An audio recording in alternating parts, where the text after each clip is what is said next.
Sound సరిగా నేర్చుకున్నాం. ఈరోజు ఒక అమూల్యమైనటువంటి సంగతిని మనం తెలుసుకుందాం. పెద్ద కుమారుడు అనే విషయాన్ని మనం తెలుసుకుందాం. ప్రియమైన దేవుని వాళ్ళారా, వాక్యము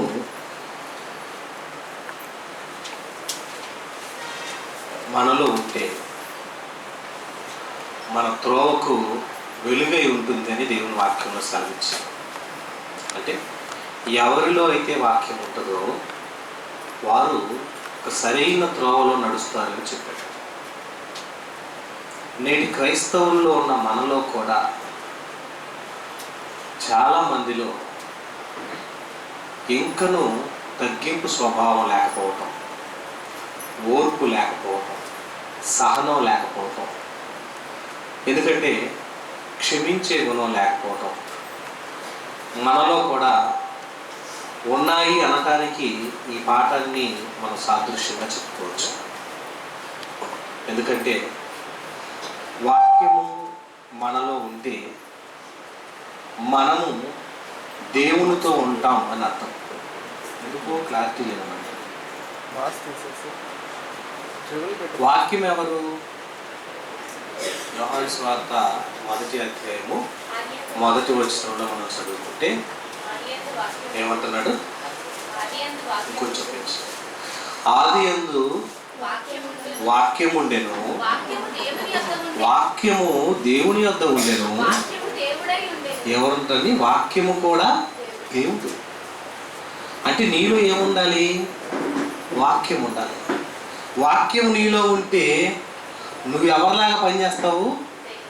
దేవునిలాగా బ్రతకటానికి, నడవటానికి నీ జీవితం గొప్పగా ఉంటుంది. అంటే నీవు దేవుని వాక్యము ఎవరిలో అయితే ఉంటుందో వారిలో దేవుడు నడిపిస్తాడు వారిని అని అర్థం. అందుకని మనల్ని నడిపించడానికి, దేవుడు తోడుగా ఉండటానికి మనలో వాక్యాన్ని పెట్టుకోవాలి. వాక్యం మనలో ఉంటే మనలో గర్వం, అహంకారం, అసూయ, ద్వేషం, పగలు, కక్షలు ఏవి కూడా మనలో ఉండవండి. ఏ వాక్యం అయితే నీలో ఉండదో, దేవుని మాటలు నీలో లేనప్పుడు కదిలిస్తే కోపం, మాట అని అనకముందే ద్వేషం, ఎదుటి వారి మీద పగ, కక్షలు, భేదాలు, శరీర సంబంధమైన ప్రతి లక్షణము నీలో ఉంటుంది. ఎందుకంటే నీలో వాక్యం లేదు కాబట్టి. వాక్యం ఉంటే నీలో ఆ తగ్గింపు ఉంటుంది. నీలో దైవత్వపు లక్షణాలు ఉంటాయి. దైవత్వపు లక్షణాలు కలిగిన ఏ వ్యక్తి కూడా దేవునికి వ్యతిరేకమైన పనుల్లో ఉండడు. దైవత్వం లేని ఏ వ్యక్తి కూడా దేవుని సంబంధిగా బ్రతకడు.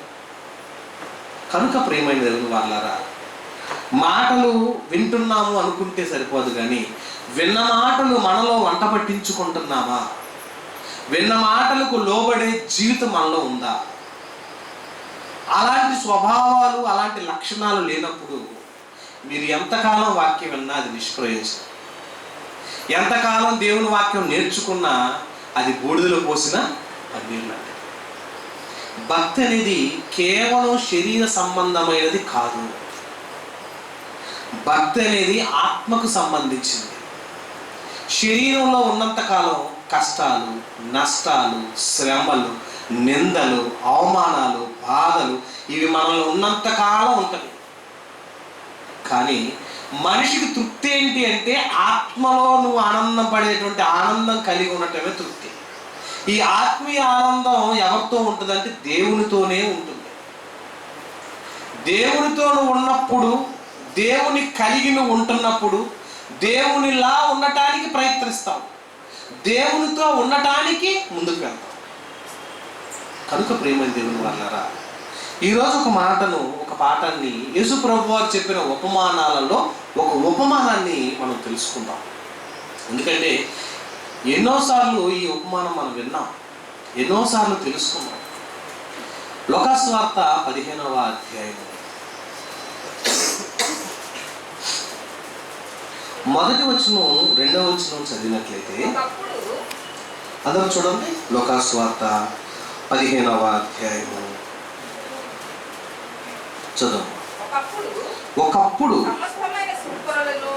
సమస్తమైన సుంకరులను పాపులను ఆయన బోధ వినుటకు ఆయన దగ్గరకు వచ్చుచూ ఉండగా పరిసయ్యులను శాస్త్రులను అది చూచి ఇతడు పాపులను చేర్చుకొని వారితో కూడా భోజనం చేయుచున్నాడని చాలా సనుక్కున్నారు. ఏం చేశారంటండి వీళ్ళు? సనుక్కున్నారంటండి. ఎందుకు సనుక్కున్నారు? పాపులను చేర్చుకుంటున్నందుకు, సుంకరులను చేర్చుకుంటున్నందుకు, వారిని ప్రేమిస్తున్నందుకు యేసు ప్రభు మీదే సనుక్కున్నారు. ఇంతకీ సనుక్కున్నోళ్ళు ఎవరు?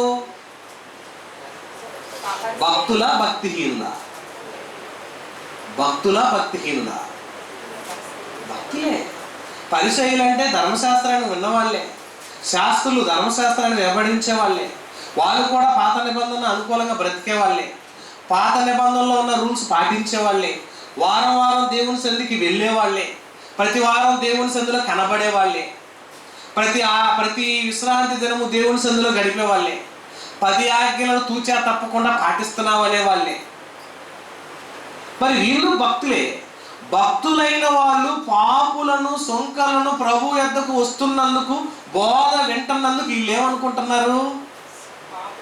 సనుక్కుంటున్నారంట. వీళ్ళు వస్తున్నారేంటి, వీళ్ళు వింటున్నారేంటి అంటే వింటే ఏమవుతారండి? ఎవరైనా వినటం వలన ఏమొస్తుంది? విశ్వాసం వస్తుంది. విశ్వాసం వస్తే ఏమవుతుంది? విశ్వాసం వస్తే ఏమవుతుంది? మారు మనసు పొందటానికి పశ్చాత్తాపడతాడు. వాక్యం మనలోకి వచ్చింది అనుకోండి, ఏమవుతుంది? మనలో రాగా ఆ వాక్యం వింటుండగా మనల్ని ఏం చేసిద్ది? అది శోధించిద్ది, పరిశోధించిద్ది, సబ్బు వలె కడిగిద్ది, సుత్తి వలె బద్దలు కొట్టిద్ది. చదువుకున్నాం కదా, వాక్యం ఎలాంటిది? సబ్బు వంటిది. ఇంకా ఎలాంటిది? అగ్ని వంటిది, సుత్తి వంటిది, ఇంకా చాకలు అని సబ్బు వంటిది. ఎందుకు ఈ మాటలు చెప్పాడు? మురికి పాపం ఉంటే సబ్బులాగా కడిగేసిద్దని, అగ్ని ఉంటే పాపం ఉంటే దాన్ని దహించి వేసిద్దని, అలాగే సుత్తి లాంటిదైతే బండలాంటి నీ హృదయాలను బద్దలు కొట్టిద్దని, ఇంకా ప్రతి విషయాన్ని నిన్ను సరిదిద్దిద్ది. సరిదిద్దడానికి ఏది అవసరం? వాక్యం అవసరం. ఆ వాక్యం వినటానికి ఎవరు వస్తున్నారు? పాపులు వస్తున్నారు, సుంకరులు వస్తున్నారు. సుంకరులు పాపులు వచ్చి వాక్యం వినటం ఎవరికి అసహ్యంగా ఉంది? పరిసయ్యులకి శాస్త్రులకి గిట్టడం లేదండి. వీళ్ళొచ్చి వినటం ఏంటి, వీళ్ళొచ్చి మారటం ఏంటి? వీళ్ళకి అవకాశం ఇవ్వద్దు. వాళ్ళకి ఏం చెప్పటం ఏంటి, వాళ్ళని వీళ్ళ దగ్గర చేర్చుకోవటం ఏంటి? చేర్చుకునే మనసు ఎవరిదండి? దేవుడి. దేవుడు ఎవరినైనా చేర్చుకుంటాడా, వద్దంటాడా? దేవుని వద్దకు రండి అని పిలుస్తున్నాడు. ఒకరిని పిలుస్తున్నాడా? అందరినీ పిలుస్తున్నాడు. సర్వలోకంలోకి వెళ్ళి సర్వ సృష్టికి సువార్తను ప్రకటించండి. మారు మనసు పొందాలి. ఎంతమంది పొందాలి? అంతటా అందరూ మారు మనసు పొందాలని ఎవరు కోరుకుంటున్నారు? దేవుడు కోరుకుంటున్నాడు. అందరూ మారాలని, అందరినీ చేర్చుకోవాలని దేవుడు అనుకుంటుంటే, అందరూ వస్తే వినని స్వభావం, ఓర్చుకోని లక్షణం ఎవరికి ఉంది? శాస్త్రులకి పరిసయ్యులకి గిట్టటలా. ఈ గిట్టని వీళ్ళను చూసే ఈ ఉపమానాన్ని యేసు ప్రభు చెప్పాడు. ఆ గిట్టని వాళ్ళు ఎవరో తెలుసా? నేడున్న మన క్రైస్తవులే. అదేంటండి అనుకుంటారా? అలాంటి లక్షణాలు మనలో కూడా ఉన్నాయి. ఇప్పుడు అలాంటి స్వభావాలు మనలో కూడా ఉన్నాయి. అలాంటి గుణ లక్షణాలను సరిదిద్దుకోవడానికే, అలాంటి లక్షణాలు సరిదిద్దుకొని జీవించడం కొరకే ప్రభువారు ఈ యొక్క ఉపమానాన్ని మనం చెప్పుకుంటూ వస్తున్నాడు. ఏంటి అంటే ఆ ఉపమానము మనకు తెలుసు కదా. ఒక తండ్రికి 2 కొడుకులు ఉన్నారు. ఆ 2 కొడుకుల్లో చిన్న కుమారుడు తండ్రి దగ్గరకు వచ్చి, తండ్రి నాకు రావాల్సిన ఆస్తి వాటా నాది, నాకు పంచేయి అన్నాడు. అప్పుడు తండ్రి నిర్మోహమాటంగా తనకు వచ్చే ఆస్తి అంతా ఇచ్చేసాడు. ఆస్తిని తీసుకొని చిన్న కుమారుడు దూర దేశాలకు వెళ్ళిపోయి వ్యభిచారంతోనూ, అసహ్యులతోనూ, ద్రోహులతోనూ, చెడ్డ స్నేహితులతోనూ తిరిగి ఉన్న ధనమంతా ఆవచేసి ఆస్తంతా పోగొట్టుకున్నాక తిండి లేక, ఆహారం దొరక్క, పందులు మేపే పొట్టు మేపుతూ పందులకు మేత మేపే పరిస్థితికి వెళ్ళిపోయి ఆ పందులు తినగా మిగిలిన ఏరుకొని తినే పరిస్థితి, అంత భయంకరమైన ఆకలి స్థితిలోకి వెళ్ళిపోయాడు. అప్పుడు గుర్తుకొచ్చాడు ఎవరు? తండ్రి గుర్తుకొచ్చాడు. అప్పుడు అనుకున్నాడు, నేను నా తండ్రి దగ్గరికి వెళ్ళి 18వ వచనం ఒకసారి నేను లేచి నా తండ్రి దగ్గరకు వెళ్ళి, తండ్రి, నేను పరలోకమునకును విరోధముగాను నీ ఎదుటను పాపము చేసి తిని ఇక మీదట నీ కుమారుడినని అనిపించుకున్నటకు యోగ్యుణ్ణి కాను. నన్ను నీ కూలి వానిలో ఒకనిగా పెట్టుకొనుమని అతనితో చెప్పుదును అనుకొని లేచి తండ్రి యొద్దకు బయలుదేరాడండి. ఏమనుకున్నాడు? నేను పరలోకమునకు, తండ్రి నేను పరలోకానికి విరోధంగా పాపం చేశాను. పరలోక సంబంధమైన వాటిలో పొందటానికి విరోధంగా నేను పాపం చేశానంటే తన పాపమును తాను ఒప్పుకున్నాడు. తాను చేసిన నేరాన్ని గుర్తించాడు. తాను చేసిన నేరం అనే మనసుకు వచ్చేసింది. చాలా మంది బాప్తిసాలు పొందుతారండి. పశ్చాత్తాపం లేని బాప్తిసాలు పొందిన వాళ్ళు చాలా మంది ఉంటారు. తెలుసా మీకు? మారు మనసు అంటారు దాన్ని. మారు మనసు లేని బాప్తిసాలు అంటే తెలుసా మీకు? మారు మనసు అంటే రోగాలు పోతాయేమోనని బాప్తిస్తాం, ఆస్తులు కలిసి వస్తాయేమోనని బాప్తిస్తాం, ఇంట్లో వాళ్ళు ఎవరో ఒత్తిడి పెట్టారని బాప్తిస్తాం, ఇష్టం లేకపోయినా తీసుకునే బాప్తిస్తాం.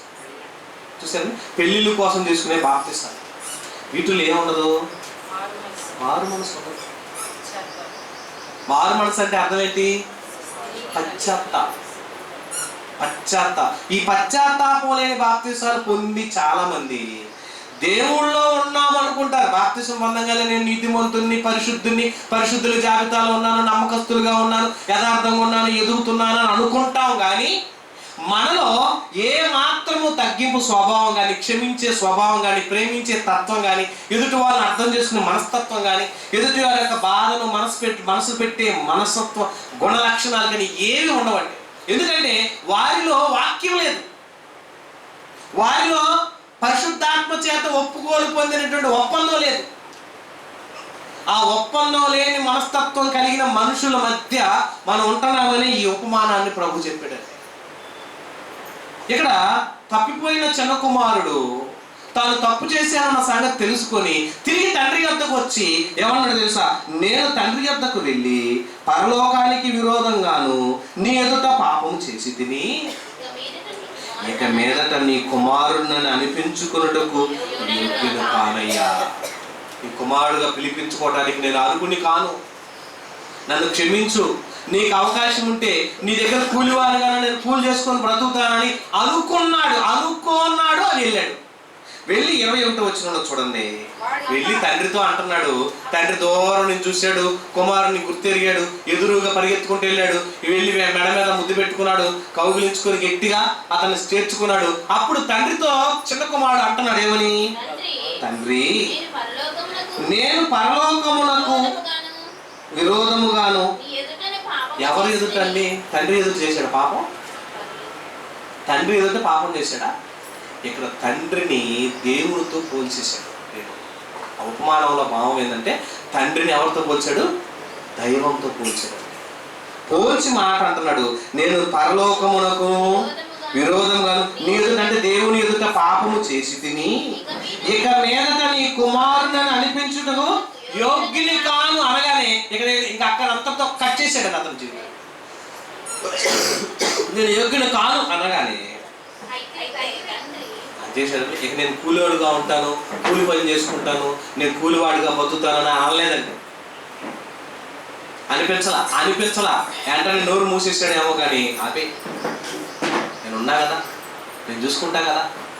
చూసారండి, ఎప్పుడైతే తగ్గించుకున్నాడో, ఎప్పుడైతే పశ్చాత్తాపడ్డాడో మీకు ఒక ప్రార్థన గుర్తు వస్తుంటుంది అప్పుడప్పుడు. ఏమని? పరిసయ్యుడి ప్రార్థన, సొంకరి ప్రార్థన.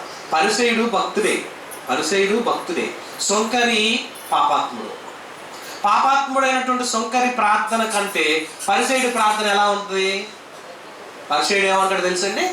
తగ్గింపు స్వభావం లేని ప్రార్థన. కొంతమంది మేము పుట్టుకతోనే క్రైస్తవులం, ఒక చోటకు ఒక పాస్టర్ గారు వెళ్ళి మారు మనసు గురించి పాఠం చెప్పాడు అంటాడు సంఘంలో. ఒక ఆయన లేచి ఆపేసేయడు, ఏంటి ఆ మారు మనసు కన్నాం? మారు మనసు ఏంటి? మాకేంటి మారు మనసు? మా తాత ముత్తాతల నుంచి మేము దేవుణ్ణి నమ్మాం, మా తాత ముత్తాతల నుంచి ప్రభువులో ఉన్నాం, మాకు మారు మనసు ఏంటి? బలారాధన చేస్తున్నాము, ప్రభువుని రక్షించబడ్డాము, బాప్తిసం పొందాము, అలాగే మా పూర్వీకుల నుంచి మేము దేవుని సన్నిధిలో కొనసాగుతున్నాము, పదాజ్ఞలలో దేవుడు చెప్పిన మాటలన్నీ పాటిస్తున్నాము, బైబిల్లో నేను మేము పాటిస్తుంటే మాకు మారు మనసు ఏంటి అని ఆ పాఠం చెప్పలేకుండా పాస్టర్ గారు పంపించేశారు. అసలు మారు మనసు అంటే ఏంటి అనే విషయానికి ఇక్కడ చాలా మందిలో, చాలా మనస్తత్వాల్లో మనలో చాలా మార్పు రాని వాళ్ళే కనపడుతున్నారు. ఏదైనా ఒక సహోదరుడు ఒక మాట అన్నాడు అనుకోండి, ఇంకో సహోదరుడు తగ్గించుకుంటాడా? మళ్ళీ అసలు ఆ లక్షణాలే. నువ్వు ఒకటంటే నేను 4 అంటాను, నువ్వు 4 అన్నావా, నేను 11 అంటాను, లేదా 12 అంటాను అని అంటాడు. అంతేగాని సోదరుడా, మనం అందరం ప్రభు పిల్లలమే కదా, మనం అందరిలో ఒకరిలో ఒకరు ఆత్మ సంబంధమైన ఒకే రక్తంలోనూ ఒకే శరీరంలో పాలు పంచుకుంటాం కదా. నీ దేహం ఎంతో నా దేహం అంతే కదా, నా ఆత్మ ఎంతో నీ ఆత్మ అంతే కదా అని తగ్గింపు స్వభావ లక్షణాలు కనిపించని వాళ్ళ గురించే ఈ ఉపమానం చెప్పాడు. ఎందుకంటే ఈ తండ్రి దగ్గరికి వెళ్ళి తను పశ్చాత్తాపడి ప్రాధేయపడి ఏడుస్తూ కన్నీళ్లు కారుస్తూ తండ్రి దగ్గర తాను తగ్గించుకొని మాట్లాడాడు. మరి పరిసయ్యుడి ప్రార్థనలో ఏమన్నాడు? పరిసయ్యుడి ప్రార్థన ఏమన్నాడు? చదవమ్మా, రిఫరెన్స్ చెప్పమ్మా. లూకాసు వార్త అదే 18వ అధ్యాయము 11వ వచనం. లూకాసు వార్త 18వ అధ్యాయం 11వ వచనం. పరిసయ్యుడు ఎలాంటి ప్రార్థన చేస్తున్నాడు చూడండి. దేవా, నేను చోరులను, అన్యాయస్తులను, వ్యభిచారులైనను, ఇతర మనుషుల వలనైనను, ఈ సుంకరి వలనైనను ఉండనందుకు. రక్షించబడ్డ మనలో కూడా ఇలాంటి గుణ లక్షణాలు ఉంటాయా? నేను నీతిమంతునండి, నేను పరిశుద్ధునండి, నేను రక్షించబడ్డానండి, నేను విశ్వాసినండి, 30 ఏళ్ళు విశ్వాసిని, 40 ఏళ్ళు విశ్వాసిని, నేను ఎంతో తెలియగలనండి, నేను ఎంతో జ్ఞానంగలనండి, నేను ఎప్పటి నుంచో వాక్యం వింటున్నాను అంటారు. కానీ క్రీస్తుని పోలిన లక్షణాలు ఉండవు. ఇప్పుడు సుంకరి లాంటి ప్రార్థన, పరిసయ్యుడు లాంటి ప్రార్థన ఉంటుంది. ఏమంటున్నాడు పరిసయ్యుడి ప్రార్థనలో? నేను చోరులను, అన్యాయస్తులను, వ్యభిచారులైనను, ఇతర మనుషులైనను, మనుషుల వలన ఈ సుంకర వలన ఉన్నందుకు నీ కృతజ్ఞతలు. వారానికి 2 మార్లు ఉపవాసం చేయొచ్చు, నా సంపాదన అంతట్లో 10వ వంతు ఇస్తున్నానని తనలో తాను ప్రార్థన చేస్తున్నాడు అంటండి. ఏం చేస్తున్నాడు అంటండి? నేను 10వ వంతు ఇస్తున్నాను, ఉపవాసాలు ఉంటున్నాను, మరి సంఘంలో కార్యక్రమాలు చేస్తున్నాను, అలా ఉండలేదు ఇలా ఉండలేదు, గొప్పగా ఉన్నాను అనుకుంటున్నాడు. గొప్పవాడే, గొప్పవాళ్ళే, కానీ వాళ్ళలో ఏం లేదు. ఆ స్వభావ లక్షణాలు మన క్రైస్తవుల్లో కూడా చాలా ఉన్నాయి. ఎలాంటివి ఉన్నాయో తెలుసా? ఎలాంటి లక్షణాలు ఉన్నాయో తెలుసా? ఇప్పుడు పెద్ద కుమారుడు ఎంటర్ అయ్యాడు. ఇంతకాలం మనం తప్పిపోయిన కుమారుడు ఎవరి గురించి చెప్పుకుంటాం? చిన్న కుమారుడు గురించి చెప్పుకుంటాం. యేసుప్రభు గారు ఒక ఉపమానం చెప్పాడు. 100 గొర్రెల్లో ఒక గొర్రె తప్పిపోయింది. ఎక్కడ తప్పిపోయింది? అది వెలుపల ప్రాంతంలో తప్పిపోయింది. దానికోసం యజమానుడు వెళ్ళాడు, వెతుక్కొని తెచ్చాడు, దొరికింది, సంతోషపడ్డాడు. ఇంకో ఉపమానం చెప్పాడు. ఒక ఆమె దగ్గర 10 వెండి నాణ్యాలు ఉన్నాయంటే ఒక నాణ్యం తప్పిపోయిందంట. ఎక్కడ పోయింది అది? ఇంట్లో తప్పిపోయిందా, బజార్లో తప్పిపోయిందా? ఇంట్లో. ఇక్కడ పెద్ద కుమారుడేమో ఇంట్లో తప్పిపోయిన వాడు, చిన్న కుమారుడేమో బయట తప్పిపోయిన వాళ్ళలాగా ఉంటుంది ఈ మాట. ఎందుకంటే బయట తప్పిపోయిన వాడిగా తిరిగి వచ్చాడు, దొరికాడు, ఆనందపడ్డాడు. ఇంట్లో తప్పిపోయిన వాడిగా కూడా ఉంటారా? ఇంట్లో కూడా తప్పిపోతారు, ఉంటారు. ఎలా ఉంటారో ఇప్పుడు ఈ కింద కాలం 28వ వచనంలో చూద్దాం. 25 నుంచి చదవమ్మా. అప్పుడు అతను పెద్ద కుమారుడు పొలంలో ఉండెను. వారు పొలం నుండి వచ్చుచు ఇంటి దగ్గరకు రాగా వాద్యములను నాట్యములను జరుగుట విని దాసుడు ఒకరిని పిలిచి ఇవి ఏంటని అడగగా ఆ దాసుడు అతడితో, నీ తమ్ముడు వచ్చి తిన్నాడు, అతడు తన యొద్దకు సురక్షితంగా వచ్చినందున నీ తండ్రి కొవ్విన దూడను వధించెను. ఏమైపోయిందంటే అతనికి తమ్ముడు వచ్చాడు అనబట్టి ఏం రావాలి? అతనికి ఆనందం, సంతోషం, గంతులేసే మనస్తత్వం రావాలి. ఇప్పుడు ఏమొచ్చింది? ఇతనికి కోపం వచ్చిందంటాడు. ఇదే కోపం ఇంకొక ఆయన వచ్చింది. తమ్ముడు ఆనందపడ్డాడని అన్న కోపపడ్డాడు. ఎవరో తెలుసా? కయీను, హేబేలు. హేబేలు బలిని దేవుడు స్వీకరించాడు. కయీనుకి ఏమొచ్చేసింది? కోపం వచ్చేసింది. అలాగే దావీదును దేవుడు ప్రేమించాడు. దావీదు హెచ్చించబడ్డాడు. అక్కడ సౌలు కోపపడ్డాడండి. విషం చూశాడు. అంటే ఏమవుతుంది? లక్షణాలు మారిపోతున్నాయి. ఎదుటి వ్యక్తి తిరిగి వస్తే ఓర్చుకోలేని తత్వం ఎవరిలో ఉంది? పెద్ద కుమారులోకి వచ్చేసింది. ఈ పెద్ద కుమారుడు కూడా మరి తండ్రి చేత ఆశీర్వదించబడినవాడే, తండ్రి ప్రేమలో ఉన్నవాడే, తండ్రి కొరకు బ్రతికేవాడే, తండ్రిలో ఎదిగినటువంటి మనస్తత్వమే. కానీ ఆ తండ్రి కుమారుడిని, చిన్న కుమారుడిని ప్రేమించినంతగా పెద్ద కుమారుడు కూడా ప్రేమించాడా? ప్రేమించలేదా? ప్రేమించాడు. తన ఆస్తి తనతోనే ఉంచాడు. తనకు కావాల్సిన సకల సౌకర్యాలు చూస్తూనే ఉన్నాడు. కానీ పెద్ద కుమారుడు చిన్న కుమారుడు రాగటం ఏం చేశాడంటే అతనికి ఏమొచ్చేసిందంట? కోపం వచ్చేసి తండ్రి ప్రేమించినటువంటి లక్షణాలకే అడ్డు చెప్పేశాడు. చూడండి ఏమంటున్నాడు. అంటే అతను కోపపడి లోపలికి వెళ్ళనొలక, ఇంట్లోకి వెళ్ళట్లేదు. ఇక ఇంట్లోకి వెళ్ళడం మానేసి ఏం చేశాడండి? వెళ్ళకపోయిన కనుక అతని తండ్రి వచ్చి, అంటే అతను వెళ్ళకపోవడం, అలిగి బయటకు వచ్చేసిన పరిస్థితి వచ్చేస్తే ఆ సంగతి కాస్త ఎవరో తెలిసింది? తండ్రి తెలిసింది. పెద్ద కుమారుడు వచ్చాడండి, అలిగి వెళ్ళిపోతున్నాడు అంట. అలిగాడు, పక్క వచ్చేసాడు, ఇంటికి రాని అంటున్నాడు అనేవాడి కథలోకి ఏమొచ్చేసింది? ఈ దుష్ట లక్షణం మానపడుతుంది. మనలో చాలామంది క్రైస్తవ లక్షణాల్లో కూడా ఎదుటివాడు రక్షించబడితే, ఎదుటివాడు ప్రేమించబడితే, ఎదుటివాడు కనపరచబడితే ఓర్చుకోలేని తత్వం కూడా మనలో ఉంటుంది. ఇప్పుడు పెద్ద కుమారుడు కూడా అదే కనపడుతుంది. తాను కూడా ఏమైపోయాడు? తాను ఎప్పుడైతే బయటకు వచ్చేసాడు అంటే తండ్రిలో ఉన్న ప్రేమించే లక్షణాలు, గుణగణాలు ఇతరుల్లో కనపడతాయి. తండ్రి ప్రేమించి స్వీకరించాడు. మారు మనసు పొందండి, అందరూ పొందండి, అంతటా అందరూ మారు మనసు పొందాలని దేవుని. కానీ దేవుని లక్షణానికి వ్యతిరేకంగా ఎవరున్నారు ఇక్కడ? దేవుని గుణగణానికి వ్యతిరేకంగా ఎవరున్నారు ఇక్కడ? పెద్ద కుమారుడు ఉన్నాడు.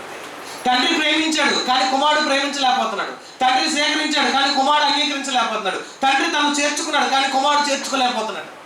అందుకని ఇక్కడ ఏమన్నాడు తెలుసండి? తండ్రి వెలుపలికి వచ్చి లోపలికి రమ్మని బతిమలాడుకున్నాడు అంటండి. చూసారండి ఎంత ప్రేమించాడు? బతిమలాడుకునేను. అందుకు అతడు తండ్రితో చాలండి. అంటే ఎందుకండి ఇలాంటి లక్షణం? ప్రేమించే లక్షణము మనలో ఉన్న లోపాలు అనేవి క్రైస్తవుడిగా పరిసయ్యుల్లో ఉన్నటువంటి గుణగణాలతో పాటు మరి మనలో కూడా కొందరిలో కనపడతాయి. అంటే తాను ప్రేమించాడు అనుకుంటున్నాడు, తనలో లోపం ఉందన్న సంగతి తెలియట్లా. దీనికి ఉదాహరణగా ఒకసారి ఒక ఎగ్జాంపుల్ పాత నిబంధనలోకి ఒకసారి వెళ్దాం. సమూయేలు 2వ గ్రంథం 14వ అధ్యాయము.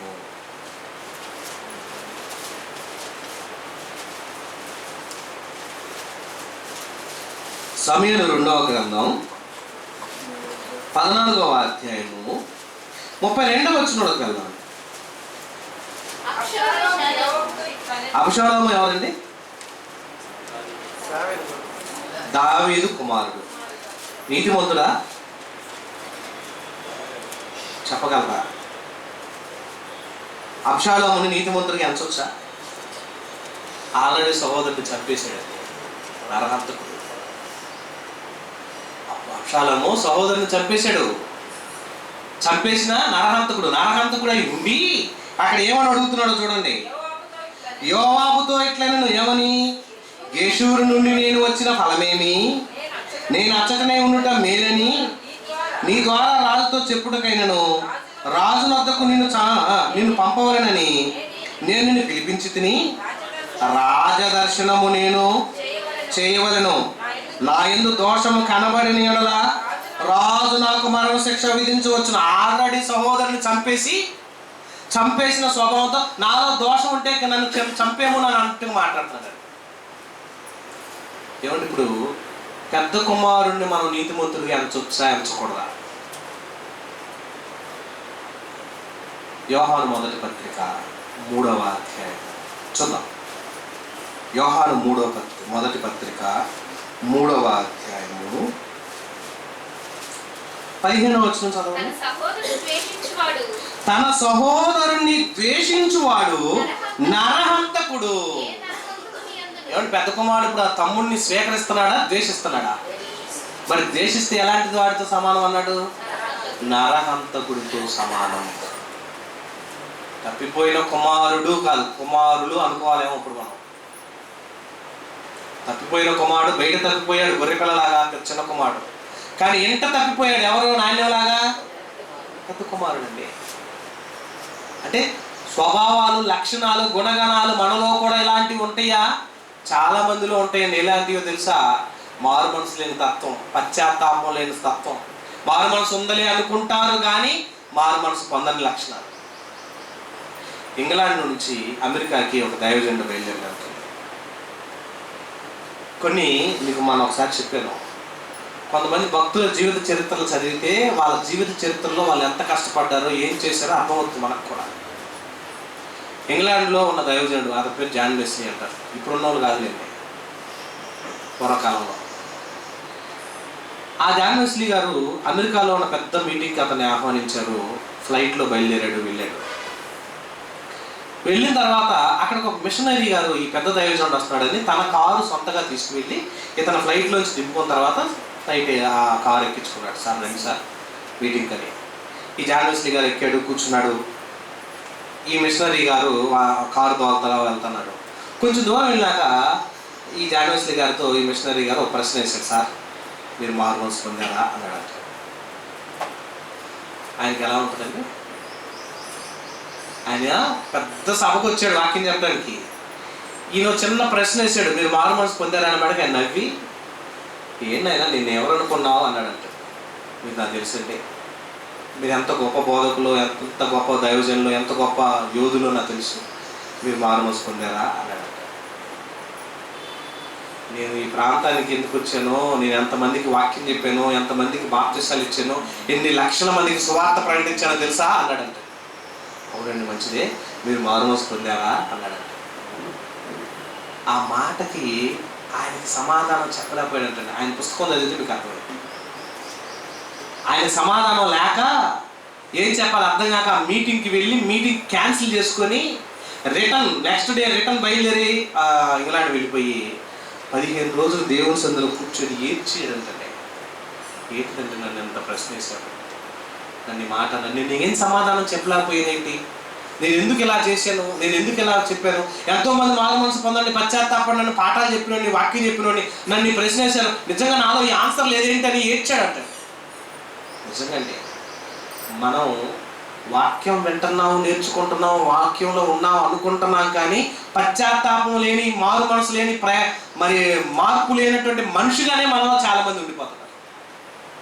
ప్రభు శరీరం అని, ప్రభు రక్తం అని, ప్రభు బలలో పాలు పంచుకోవాలనేటప్పుడు కనీసం స్వభావ లక్షణాలు, పశ్చాత్తాపం మళ్ళీ ఎక్కడ కనపడుతుందా? ఏమాత్రము ఆ రొట్టె, ఆ రసం అని అనుకుంటామే కానీ ఆ శరీరం ఎవరిది? నా కోసం నలగొట్టబడింది, నా కోసం చిందరవద చేయబడింది, నా కోసం ఆయన చిత్రవద చేశారు, నా కోసం ఆయన శరీరం అంతా చీల్చారు, నా కోసం ఈ శరీరం అంతా నలగొట్టి ఇదిగో రొట్టిగా విసరబడి, పిండిగా విసరబడి రొట్టిగా చేయబడిన అదిగో వచ్చిన ప్రభు శరీరం, ఇది నా శరీరానికి బదులు ఆయన శరీరం వచ్చింది అనే తత్వం మనకుందా? లేదా.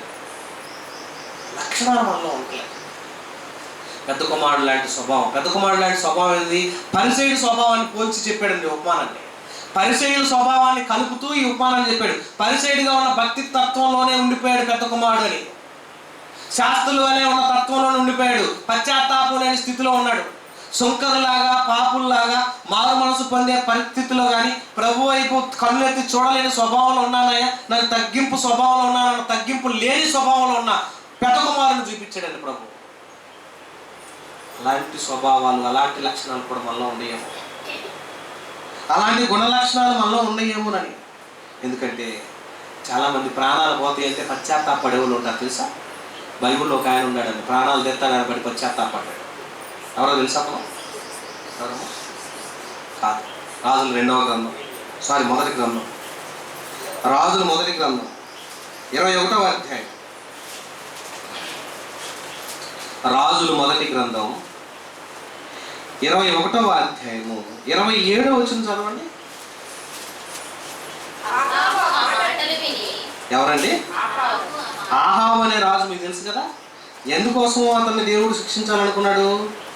తాను రాజు, ఆహాబు ఒక రాజు.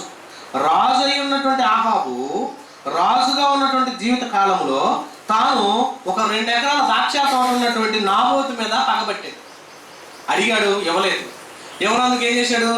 అతని మీద అబద్ధ సాక్ష్యాలు పుట్టించి తప్పుడు నేరారోపణ చేపించి భార్యతో కలిసి తన మీద నేరారోపణ చేపించి రాళ్లతో కొట్టించి చంపించాడు. అతని రక్తం వీధుల్లో చిందించబడితే కుక్కలు నాకిని. అదే పరిస్థితి నీకు ఇస్తానని దేవుడు చెప్పించాడు అతను. ఆ పరిస్థితి విన్న తర్వాత ఇతనికి ఏమైపోయింది? ఇతనికి భయం వేసేసిందండి. అయ్యో, నా పరిస్థితి కూడా ఇలాగే అవుతుందా అని. అప్పుడు ఆహాబు గురించి మాట్లాడుతూ ఆహాబు ఏం చేశాడండి? ఆహాబు ఆ మాటలు విని తన వస్త్రములను చింపుకొని గోనె పట్ట కట్టుకొని ఉపవాసం ఉండి గోనె పట్ట మీద పరుండి వ్యాకుల పడుచుండగా యెహోవా వాక్కు తిష్బీయుడైన ఏలీయాకు ప్రత్యక్షమై ఇలాగూ సెలవిచ్చుచుండెను. దేవుడు అంటున్నాడు, ఏమంటాడంటే, ఆహాబు నాకు భయపడి. దేంతో కూడిన భయం అనేది? ప్రాణాలు పోతాయి అన్న భయంతో కూడిన భక్తి. ఇక చంపేస్తాడు అన్నప్పుడు భక్తి. అప్పుడు భక్తిని బట్టి కూడా దేవుడు కూడా ఏం చేశాడు తెలిసిందా? నాకు భయపడి అతడు వినయంగా ప్రవర్తించుట చేత ఆ అపాయము అతని కాలమునందు సంభవింపకుండా ఆపి అతని కుమారుని కాలమందు అతని కుటుంబీకుల మీదకి దాన్ని రప్పించదును.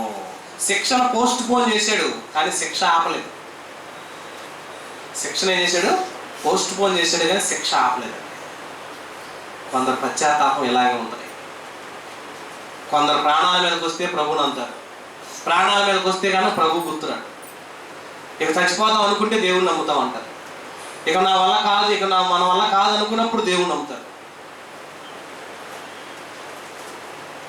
నిన్న ఒక ఆమె నా దగ్గరికి వచ్చింది. అయ్యా, నేను బాప్తిసం ఎందుకు తీసుకున్నాను తెలుసా? ఎందుకమ్మా? మా ఆయన మేము అందరం భయంకరమైన అమ్మవారి పూజ చేసేవాళ్ళం అయ్యా. ఈ అమ్మవారి పూజ చేస్తూ ఉండగా మా ఆయన బాగా తాగి తిరిగేవాడు. తాగి తిరిగి గొంతెండిపోతుంటే రోడ్డు మీద ఒక ఆయన పోయి ఇంటికి వెళ్ళి పడుకోరాదా అన్నాడు. ఇంటికి వచ్చి మా ఆయన పడుకొని నిద్రపోయాడు, గొంతెండి చచ్చిపోయాడు. నేను నమ్మిన దేవత ఆయన నీళ్లు పోపించవచ్చు కదా, పోపించలేదు. కాబట్టి నేను ఆమెను వదిలేసేసి ప్రభు బాప్తిసం తీసుకున్నాను. నేనేం చేయాలి?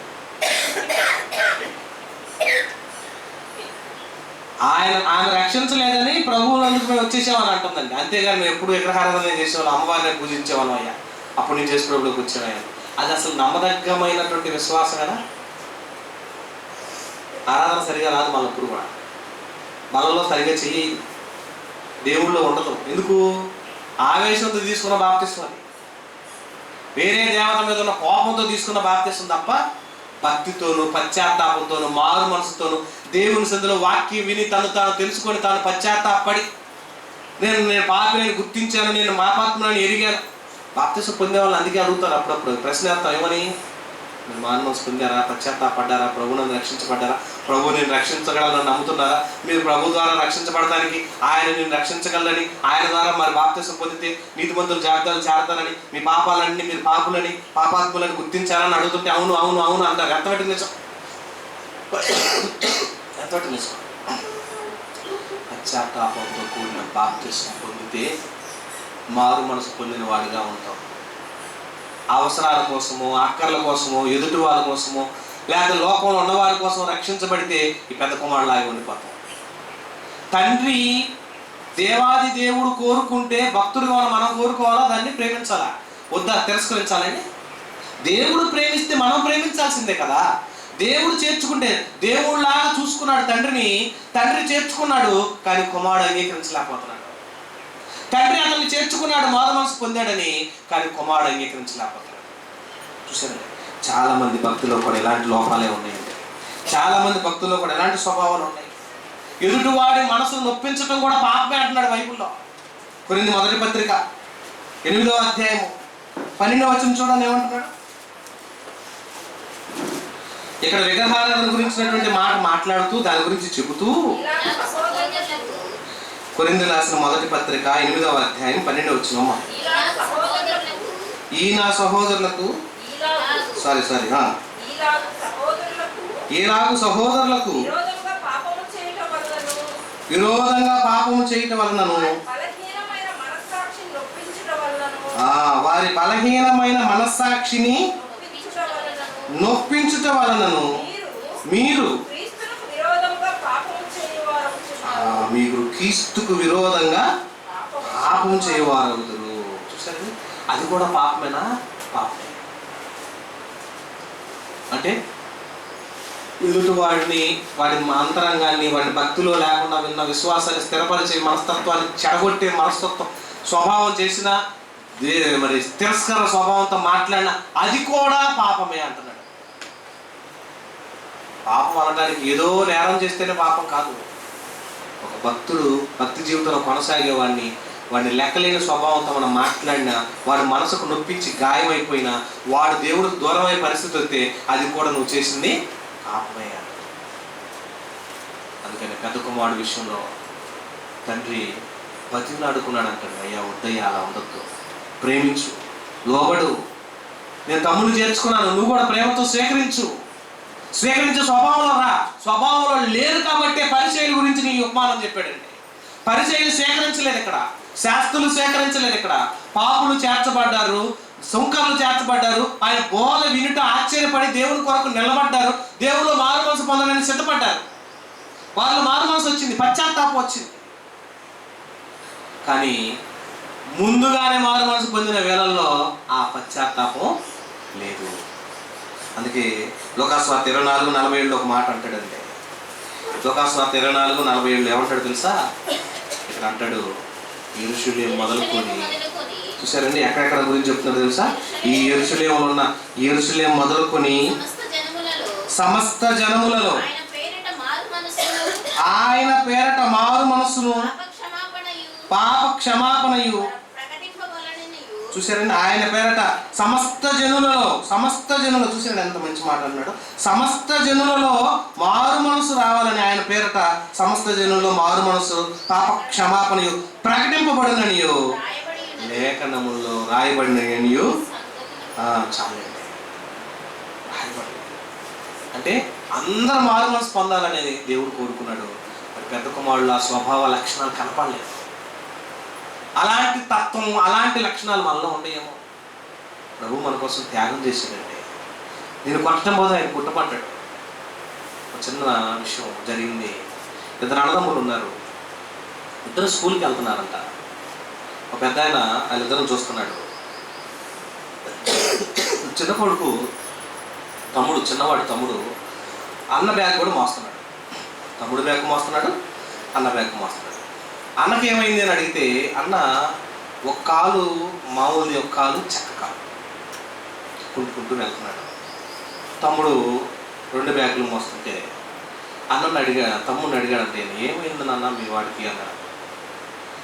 అన్న వెంటనే ఈ 2 బ్యాగులు కింద పడేసి అన్న 2 కాళ్ళు పట్టుకొని ఏడుస్తున్నాడు అంటారు తమ్ముడు. ఎందుకు అంటే ఎవడో కొడితే ఏడుస్తారు చూసారా, అంత గట్టిగా ఏడుస్తున్నాడు అంట. వీడు ఏడుస్తున్నాడని పెద్దవాడు ఏడుస్తున్నాడు అంట. ఎందుకు ఏడుస్తున్నారని ఆ పెద్ద ఆయన ఆపి ఏడవద్దని పక్క తీసి, ఎందుకు ఏడుస్తున్నారని అడిగితే, తమ్ముడిని ఓదార్చి అడిగితే అన్నాడంట, అప్పుడు నేను చిన్నప్పుడు, మేము ఉండేది రైలు పట్టాల దగ్గరలో, నేను చిన్నప్పుడు మా అమ్మగారు నీళ్ళు తెద్దామని బయటికి వెళ్తే నేను బండి ఆడుకుంటూ రైలు పట్టాల మీదకి వెళ్ళిపోయాను. మా అమ్మ వచ్చేపాటి లేట్ అయింది. ఈలోగా మా అన్న చూశాడు.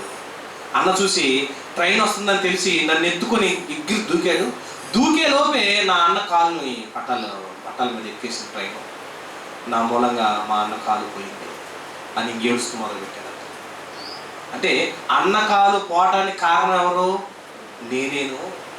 మా అన్నకి ఇవాళ కాలు లేదని మీరు అడుగుతున్నారు, కాలు లేపడానికి కారణం నేనే అని ఏడుస్తున్నాడు అంటాడు. నువ్వు ఏడవద్దురా అని నిన్ను రక్షించుకున్నాను కదా, నువ్వు నాకు దక్కేవు కదా అని అడుగుతున్నాడు అంటాడు.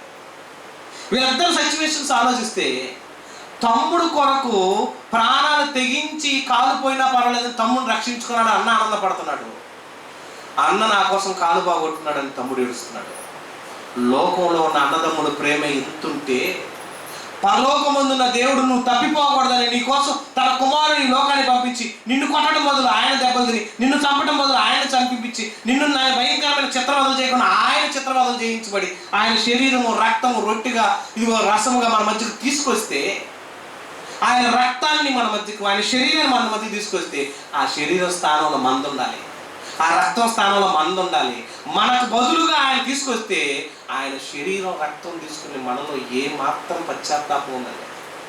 నా కోసమే కదా నువ్వు శరీరంగా మారావు, నా కోసమే కదా రక్తంగా మారిపోయావు, నీ కుమారుడు ఇంత త్యాగం చేసేవాడు, క్రీస్తుని జ్ఞాపకం చేసుకునే మనస్తత్వం మనలో ఉందా? తగ్గింపు స్వభావం కనపడదు. చాలామంది నేను చూస్తున్నాను, ఏదో వచ్చాము తీసుకున్నాము వెళ్ళిపోయాము అనే పరిస్థితి కానీ మనస్ఫూర్తిగా అయ్యా నేను చేసిన నేరాలకు, నేను చేసిన పాపాలకు, నేను చేసిన అక్రమాలకు, నేను చేసినటువంటి ఈ భయంకరమైన పరిస్థితులకు నీ కుమారుని బలిచ్చావు, ఈ శరీరంలో రక్తంలో పాలు పంచుకునే అవకాశం మాకు ఇచ్చావు, ఎంతటి త్యాగం, ఎంతటి గొప్ప పరిస్థితి నువ్వు చేసావని క్రీస్తుని జ్ఞాపకం చేసుకునే గుణ లక్షణాలు మనలో లేవంటే నిజంగా మన బాప్తిస్మం పశ్చాత్తాపంతో కూడిందని ఆలోచించాలి. మారు మనసు పొందినటువంటి బాప్తిస్మైన మన ఆలోచించాలి. కనుక ప్రియమైన దేవుని వారా, తప్పిపోయిన చిన్న కుమారుడిని రక్షించుకున్నాడని తండ్రి అనుకుంటున్నాడు కానీ ఎంత తప్పిపోయిన వాడుగా ఉన్నాడు ఎవరో? పెద్ద కుమారుడు. తప్పిపోయిన గొర్రెగా చిన్న కుమారుడు దూర ప్రాంతంలోకి వెళ్ళి దొరికాడు కానీ నాణ్యంలాగా తప్పిపోయాడు ఇంట ఎవరో? పెద్ద కుమారుడు. కనుక ప్రియమైన సోదరుడు, మనం తప్పిపోయినటువంటి కుమారుల జాబితాలో ఉంటే ఆ పరిచయం లాంటి స్వభావం, శాస్త్రం లాంటి స్వభావం మనలో ఉందేమో తగ్గించుకొని పశ్చాత్తాపడి నీలో ఉన్నటువంటి దేవునికి వ్యతిరేకమైన కార్యాలు ఏదైతే ఉన్నాయో వాటి విషయంలో పశ్చాత్తాపడైన తగ్గింపు స్వభావంతో క్రీస్తుకు పోలిన వాళ్ళమై జీవించడానికి ప్రయత్నం చేయాలి. అలా ఉంటే దేవుడు మనల్ని ప్రేమిస్తాడు. అంతటా అందరూ మారు మనసు పొందాలనే కోరుకుంటున్నాడు. అందరిలో పశ్చాత్తాపకునే మారు మనసు ఇంకా ఉందో లేదో అవసరాల కోసం, రక్షణ కోసం, ఏదో పెళ్లిళ్ళ కోసం బాప్తిసం తీసుకొని ఆ మనస్సు మనలో ఉంచుకుంటే మనం ఎప్పుడూ పాపులుగానే ఉంటాం కానీ నీతిమంతులుగా ఉండమండి. చాలామంది బాప్తిసం పొందుతారు, సినిమా పాటలు పాడుతూనే ఉంటారు.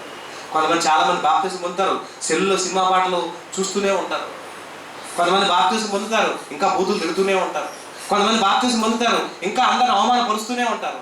కొంతమంది బాప్తిసం పొందారని చెప్పుకుంటారు కానీ లోకంలో ఇంకా వ్యభిచారం చేస్తూనే ఉంటారు. కొంతమంది బాప్తిసం పొందామని చెప్పుకుంటారు, నీతిమంతులు అని చెప్పుకుంటారు కానీ లోకంలో ఉన్న చెడ్డ కార్యాలన్నింటిలో ఏదో ఒక కార్యంలో పాలు పంచుకుంటూనే ఉంటారు. అది సరైన బాప్తిసం కాదు, సరైన పశ్చాత్తాపం కాదు. అటువంటి క్షమాపణ లేని నేరారోపణలో నువ్వు ఉన్నావేమో, ఇంకా నువ్వు తప్పు క్షమించమని దేవుల్లో ఎదగట్లేదేమో, పశ్చాత్తాపం లేని ప్రార్థన నీలో ఉందేమో జ్ఞాపకం చేసుకోండి. కనుమూసుకోండి, ప్రార్థన చేసుకోండి. జీవం కలిగిన మాట్లాడండి.